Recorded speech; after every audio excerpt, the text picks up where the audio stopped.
24 மாவட்டங்களில் மழை பெய்ய வாய்ப்பிருப்பதாக வானிலை ஆய்வு மையம் கணித்திருக்கிறது. 24 மாவட்டங்களில் மிதமான மழைக்கு வாய்ப்பிருப்பதாக வானிலை ஆய்வு மையம் தெரிவித்திருக்கிறது. சென்னை உள்ளிட்ட 24 மாவட்டங்களில் காலை 10 மணி வரை மிதமான மழைக்கு வாய்ப்பிருப்பதாக தெரிவிக்கப்பட்டுள்ளது.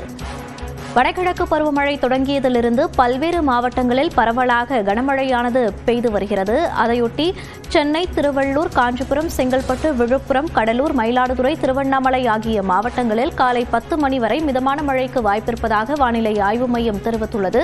நாகப்பட்டினம், திருவாரூர், தஞ்சாவூர், புதுக்கோட்டை ஆகிய மாவட்டங்களிலும் மழைக்கு வாய்ப்பிருப்பதாகவும், நீலகிரி, கோவை, ஈரோடு, நெல்லை, கன்னியாகுமரி, விருதுநகர் ஆகிய மாவட்டங்களிலும் காலை 10 மணி வரை மிதமான மழைக்கு வாய்ப்பிருப்பதாகவும் வானிலை ஆய்வு மையம் கணித்திருக்கிறது.